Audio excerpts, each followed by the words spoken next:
آئے پیارے مصطفیٰ، آئے پیارے مصطفیٰ، سب پکارو مرحبا۔ السلام علیکم ورحمۃ اللہ وبرکاتہ۔ نثار تیری چہل پہل پر ہزاروں عیدیں ربیع الاول سوائے ابلیس کے جہاں میں سبھی تو خوشیاں منا رہے ہیں۔ ناظرین، ربیع الشریف کی برکت و عظمت والی ساعتوں میں آپ کا میزبان محمد علی نقشبندی حاضر خدمت ہے۔ آپ سب کو محبت و بڑا سلام۔ آج ہم موجود ہیں غوثیہ مسجد ٹرسٹ لطیفہ ون نمبر 6 سے آپ ہمارا پروگرام ناظرین براہ راست دیکھ رہے ہیں۔ آج ہمیں جوائن کیا ہے غوثیہ مسجد لطیفہ آباد یونٹ نمبر 6 کے خطیب امام جناب حضرت علامہ مولانا مفتی محمد اسلم مدنی صاحب دامت برکاتہم العالیہ۔ علامہ مفتی محمد اسلم صاحب کا بھی ہم شکریہ ادا کرتے ہیں، انتظامیہ مسجد کمیٹی کا بھی شکریہ ادا کرتے ہیں۔ بہت پیاری حسین مسجد ہے اور بہت پیارا گنبد اور مینار یہاں کا سجایا گیا ہے۔ چلتے ہیں ربیع الشریف کی برکتیں اور عظمتوں کے حوالے سے گفتگو کا آغاز کرتے ہیں۔ مفتی صاحب السلام علیکم ورحمۃ اللہ۔ وعلیکم السلام ورحمۃ اللہ وبرکاتہ۔ مفتی صاحب آپ خیریت سے ہیں؟ ٹھیک ہے الحمدللہ، آپ ٹھیک ہیں؟ الحمدللہ رب العالمین۔ پہلے تو مفتی صاحب آپ کا شکریہ، اور دوسری بات آپ کو اور آپ کی انتظامیہ کو میں مبارکباد دینا چاہوں گا کہ اتنی پیاری مسجد اور پھر اس کو سجایا بہت خوبصورت انداز سے۔ کیا کہنا چاہیں گے مفتی صاحب مسجد کے حوالے سے؟ الحمدللہ، ویسے تو یہ حیدرآباد کی مشہور ترین مساجد میں سے ایک ہے، جی جی، اور جس طریقے سے اس کے مینار اور گنبد کو ڈیزائن کیا گیا ہے تو شاید ہی کوئی سندھ میں اس طرح کی ڈیزائن کی گئی کوئی مساجد ہوں۔ تو بہرحال بہت دور دور سے لوگ اس کو دیکھنے کے لیے بھی آتے ہیں ماشاءاللہ، الحمدللہ۔ اور ابھی جو سجاوٹ ہے تو کافی سارے لوگ دیکھنے کے لیے آئے کہ الحمدللہ ہم نے ربیع الاول شریف سے پہلے ہی اس کو بہت اچھے اور خوبصورت انداز سے اللہ کا شکر ادا کرتے ہوئے اس کو سجایا تھا کہ اللہ نے بڑی حسین نعمت اپنے پیارے حبیب صلی اللہ علیہ وسلم کی صورت میں ہمیں عطا فرمایا، اس کو شکرانے میں ہم نے یہ سجائی الحمدللہ۔ ماشاءاللہ۔ قبلہ ربیع الشریف کے آمد بھی ہے اور ربیع الشریف میں ہم داخل بھی ہیں، کیا کہنا چاہیں گے؟ جی، ایسا ہے کہ اس حوالے سے دو چیزیں ہیں، دو پہلو ہیں۔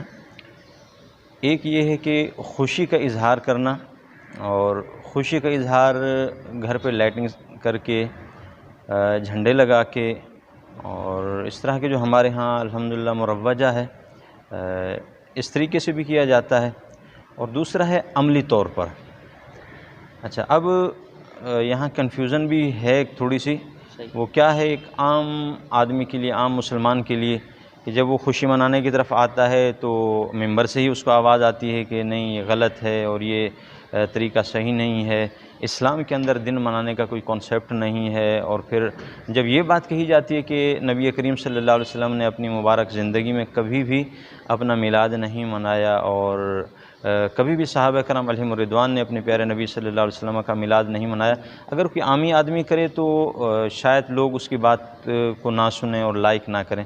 جب یہ آواز ممبر سے آتی ہے اور کوئی مصلی پہ بیٹھ کے اس طرح کی بات کرتا ہے تو وہ پھر صاحب ذرا ایک پیشوا ہے، وہ مذہبی طور پر ایک امام کی حیثیت رکھتا ہے، وہ لوگوں کا ایک مقتدا ہے، تو وہ پھر لوگ کنفیوژن کے شکار ہو جاتے ہیں کہ ایک طرف ایک طبقہ ہے وہ نبی کے نام پہ خوش ہو رہا ہے، دوسری طرف دوسرا طبقہ ہے تو وہ روک رہا ہے، ٹھیک ہے، تو اب وہ عامی آدمی کے لیے بڑی پریشانی ہو جاتی ہے۔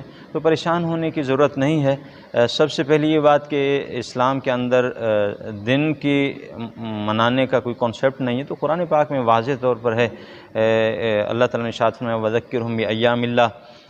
حضرت سیدنا موسیٰ علیہ السلام کو حکم ہوا تھا کہ آپ بنی اسرائیل کو اللہ کے دن یاد دلائیں۔ تو اللہ کے دن کون سے ہیں؟ وہی ہیں کہ جس دن اللہ نے بنی اسرائیل پہ انعام فرمایا وہ اللہ کے دن ہیں۔ تو بنی اسرائیل پر جو انعامات ہوئے، ان تمام انعامات کو اگر جمع کر دیا جائے تو وہ 1% بھی اس امت کے مقابلے میں نہیں آ سکتے جو اللہ نے اس امت پر انعام فرمایا ہے۔ تو کائنات کی حسین ترین ہستی، انبیاء کا مطلوب و مقصود ہستی، وہ اللہ نے اس امت کو عطا فرمایا ہے، تو دن بنتا ہے، ٹھیک، پہلی بات۔ دوسری بات یہ ہے کہ جو دوست کہتے ہیں کہ نبی کریم صلی اللہ علیہ وسلم نے اپنا میلاد کبھی نہیں منایا، تو حضور علیہ السلام نے اپنا میلاد منایا ہے، یا تو وہ مس گائیڈ کیے گئے ہیں یا ان کی نالج میں نہیں ہے۔ حضور علیہ السلام ہر پیر شریف کا روزہ رکھتے تھے، ہر پیر کا۔ تو عرض کیا کہ یا رسول اللہ آپ روزہ کیوں رکھتے ہیں؟ تو آپ صلی اللہ علیہ وسلم نے ارشاد فرمایا کہ اس دن میں پیدا ہوا ہوں۔ سبحان اللہ، سبحان اللہ، کیا اللہ تعالیٰ کے حبیب صلی اللہ علیہ وسلم اپنے پیدا ہونے کی خوشی میں روزہ رکھا ہے۔ ہم سال کے بعد میلاد مناتے ہیں اور اللہ کے حبیب نے ہر ہفتے اپنا میلاد منایا ہے۔ تو دن کا بھی آ گیا، قرآن پاک کے اندر ہے کہ دن منائیں، دنوں کو یاد رکھیں جس دن اللہ نے آپ پر کوئی بھی اپنا فضل فرمائے نام فرمایا. اور دوسرا یہ کہ حضور علیہ الصلوۃ والسلام کے حوالے سے جو کنفیوژن پیدا کی جاتی ہے کہ آپ نے اپنا میلاد نہیں منایا، وہ غلط ہے. حضور علیہ الصلوۃ والسلام نے سال میں نہیں، مہینے میں نہیں، ہر ہفتے میں ایک دفعہ اپنا میلاد منایا ہے. اور باقی رہی دوسری بات کہ جس طریقے سے آج ہمارے ہاں ہوتے ہیں، یہ محافل ہوتی ہیں. کیا ہوتا ہے؟ تلاوت قرآن ہوتی ہے، نعت خوانی ہوتی ہے، اس کے بعد حضور علیہ الصلوۃ والسلام کا ذکر خیر نثر کی صورت میں ہوتا ہے. کوئی علامہ صاحب، مولانا صاحب، کوئی مفتی صاحب وہ بیان فرماتے ہیں. حضور علیہ الصلوۃ والسلام کے مختلف پہلوؤں پر وہ روشنی ڈالتے ہیں. تو اللہ تعالیٰ نے اپنے پیارے نبی صلی اللہ علیہ وسلم کے ذکر کو بھی باعث برکت بنایا ہے. بے شک بے شک. ٹھیک ہے، تو حضور علیہ الصلوۃ والسلام کا ذکر جتنا زیادہ ہوگا اور جہاں جہاں ہوگا تو اللہ کی رحمتوں کا نزول ہوگا، اور سننے والوں کو اپنے نبی کی سیرت سے بہت کچھ سیکھنے کو ملے گا. اور جہاں ان کو دنیاوی پریشانیاں ہیں یا دوسری کوئی پریشانیاں ان کو لاحق ہیں، تو انشاءاللہ اپنے نبی کا ذکر سن کر ان کی وہ پریشانیاں دور ہوں گی.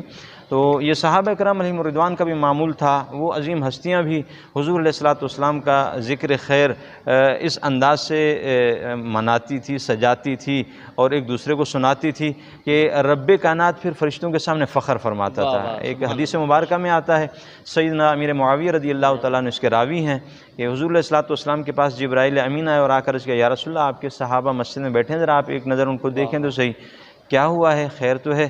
آپ باہر تشریف لائے، دیکھا تو واقعی صحابہ بیٹھے تھے. پوچھا کس لیے بیٹھے ہو؟ انہوں نے کہا کہ یا رسول اللہ ہم اس لیے بیٹھے ہیں کہ اللہ نے آپ کی صورت میں جو ہم پر انعام کیا ہے اور آپ کے ذریعے ہمیں ہدایت بخشی ہے، ہم اس رب کا شکر ادا کر رہے ہیں، آپ کا ذکر کر رہے ہیں. آپ صلی اللہ علیہ وسلم نے فرمایا کیا واقعی اس لیے بیٹھے ہو؟ صحابہ نے کہا جی اس لیے بیٹھے ہیں. کیا تم قسم کھاتے ہو اس لیے بیٹھے ہو؟ جی یا رسول اللہ ہم قسم کھانے کے لیے بھی تیار ہیں. تو اللہ کے حبیب صلی اللہ علیہ وسلم نے ارشاد فرمایا کہ میں تمہیں کوئی جھوٹ کی تہمت نہیں دے رہا تھا، جبرائیل امین میرے پاس آئے تھے، انہوں نے آ کر مجھے بتایا کہ ذرا باہر دیکھیں جو محفل سجی ہوئی ہے، اللہ کی ذات اس محفل کے سجانے پر اور اس طرح ذکر حبیب سنانے پر فرشتوں کے سامنے فخر کر رہا ہے. تو بہت سعادت کی بات ہے. اور صرف اس حد تک نہیں، میں نے وہ دو پہلو آپ کے سامنے رکھے ہیں. ہمیں نماز کی ادائیگی پابندی کے ساتھ، ٹھیک ہے، یہ بھی ایک میلاد کا حصہ ہے. ٹھیک ہے، سچ بول کے، کسی کو دھوکہ نہ دے کے، کسی کے ساتھ زیادتی نہ کر کے، اپنے سینے کو بغض، عداوت، عناد سے پاک و صاف کر کے، اپنے مسلمان بھائیوں کے ساتھ ایک بھائی بندی کے ساتھ رہ کے، اگر تاجر حضرات ہیں تو وہ اپنے غریب مسلمان بھائیوں کے ساتھ تعاون کر کے، جو مالی طور پر صاحب ثروت طبقہ ہے وہ غریب، یتیم، مسکین، بیواؤں کا خیال رکھ کے اس طریقے سے بھی میلاد منائیں. تو دونوں طریقے سے میلاد منانا چاہیے، اور ایک دوسرے پر کبھی بھی طنز اور اٹیک نہیں کرنا چاہیے کہ یہ غلط کر رہے ہیں، یہ غلط کر رہے ہیں. دونوں طریقے اچھے ہیں اور دونوں طریقے بزرگوں سے ثابت ہیں. اللہ تعالی ہمیں عمل کی توفیق عطا فرمائے. بہت شکریہ مفتی صاحب. ناظرین کل انشاءاللہ نئے مہمان کے ساتھ، موضوع کے ساتھ حاضر ہوں گے. اجازت دیجیے. السلام علیکم ورحمۃ اللہ. سرکار کی آمد مرحبا.